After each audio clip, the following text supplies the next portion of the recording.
ETSU, you guys have the largest number of graduate students ever currently this past fall, largest freshman class. What do you attribute this increase in numbers to?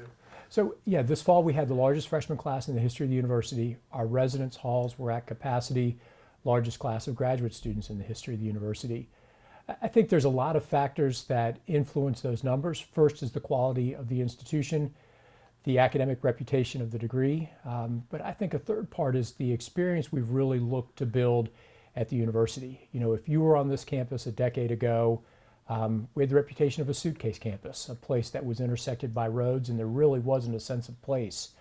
Over the past decade, we've been purposeful to change that, to create a destination experience for our students, a world-class opportunity for them to get engaged in the community.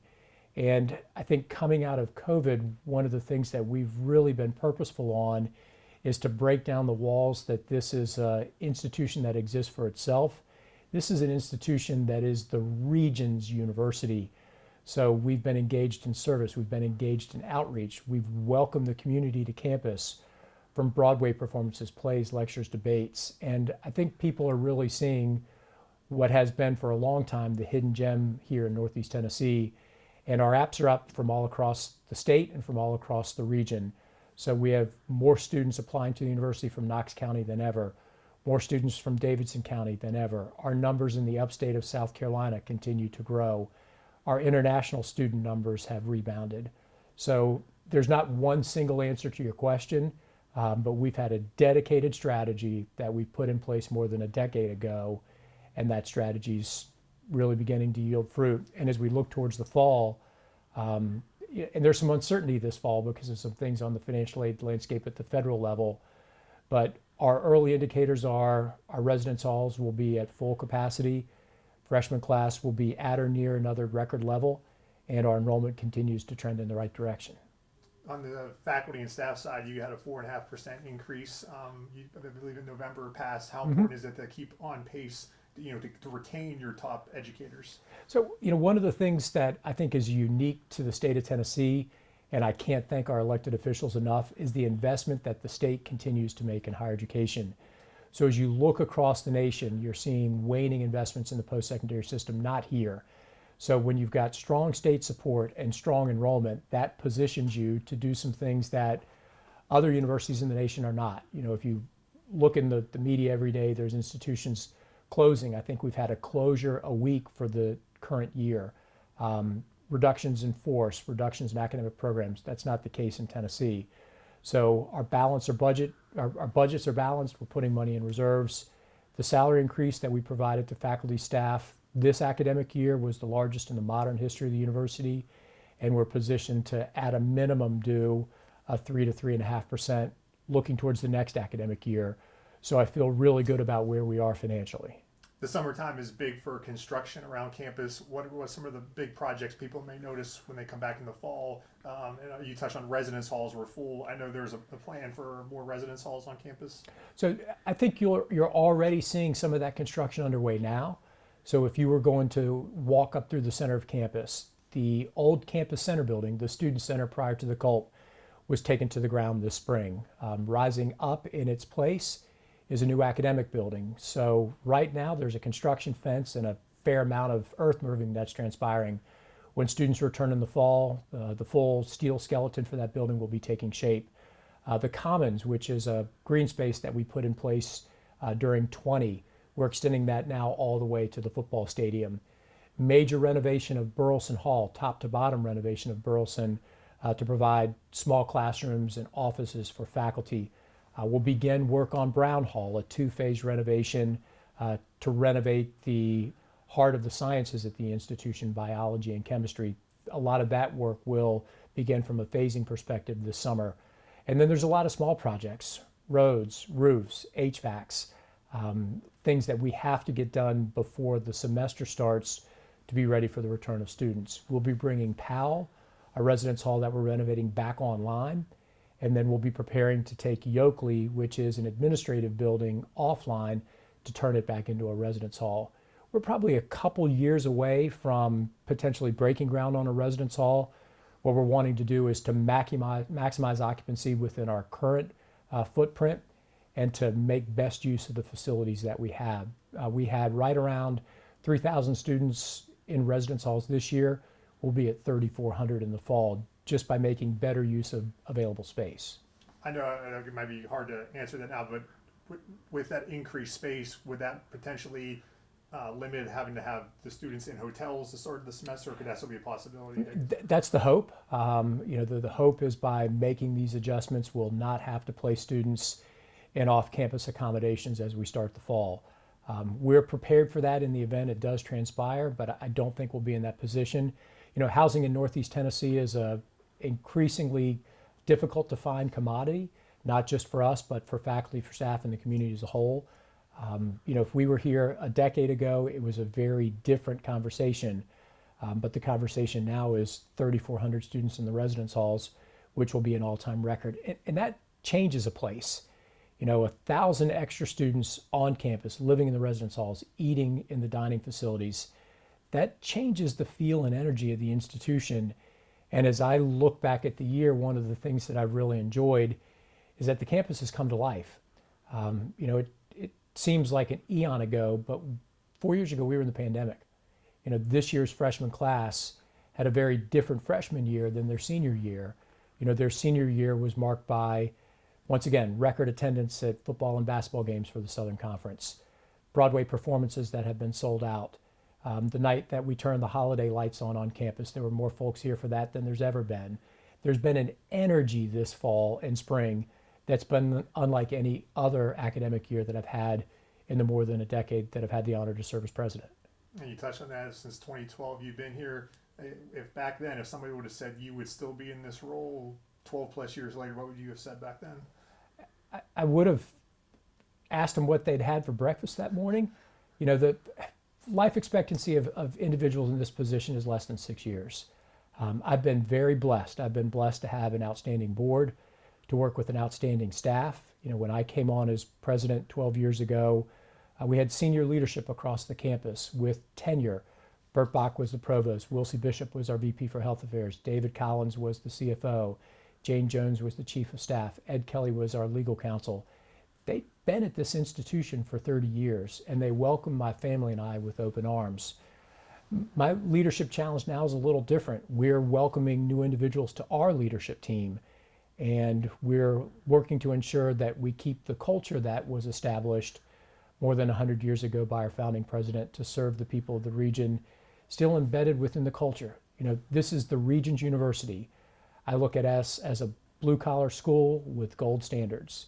We're an institution of first-generation students. We're an institution of rural students.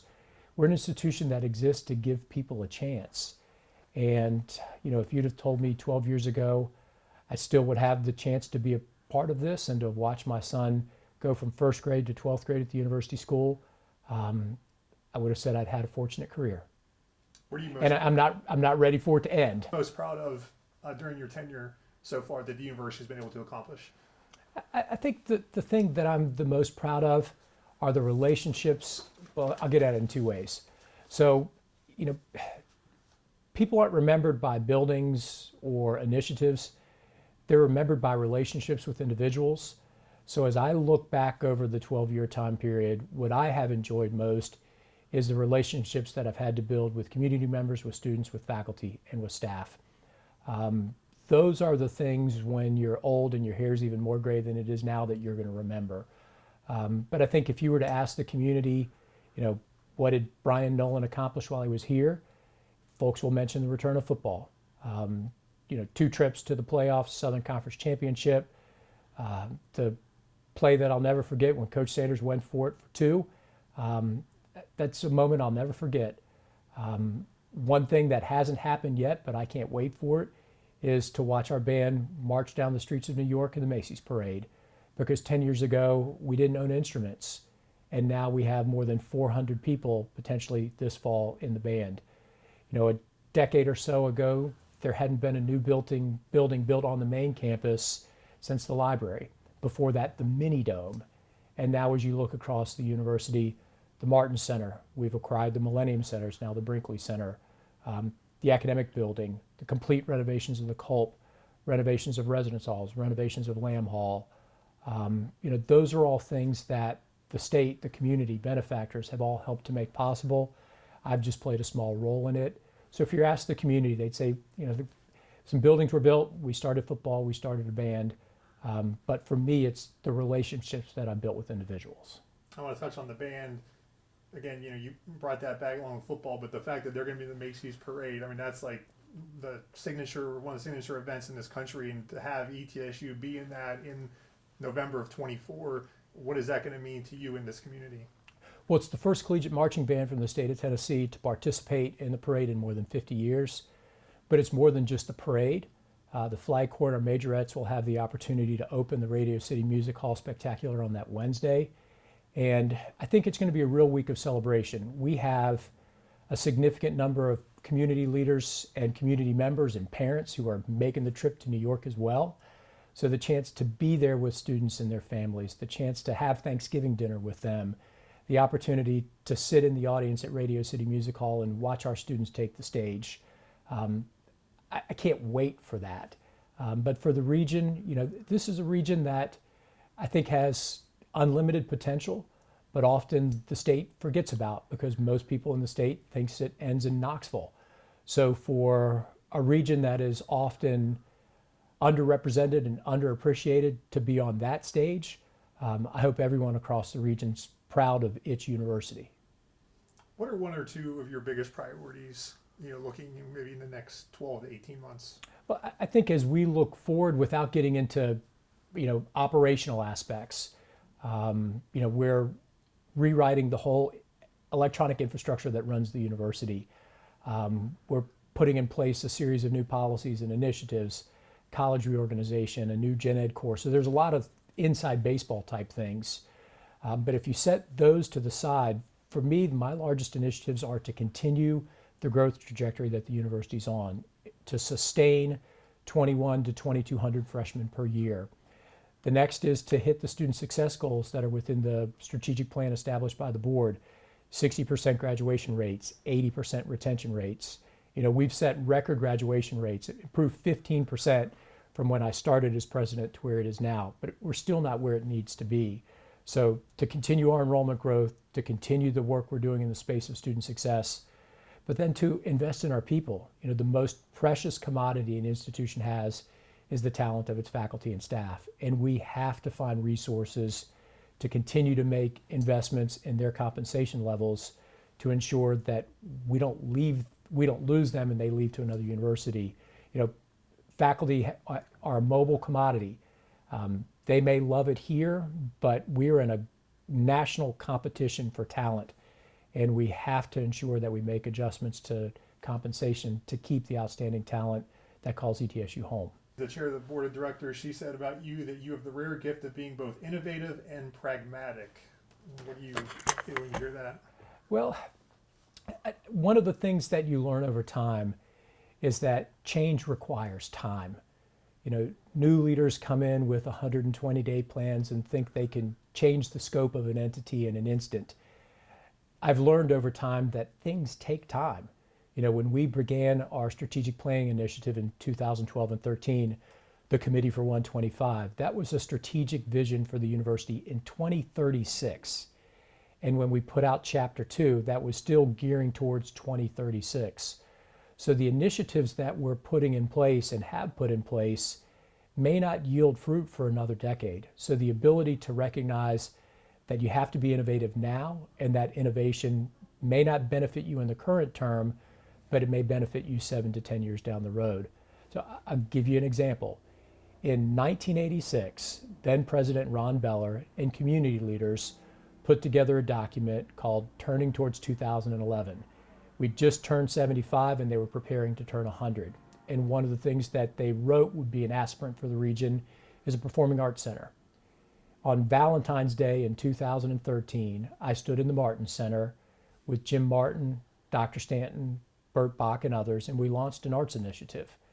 We didn't open that building until 2021.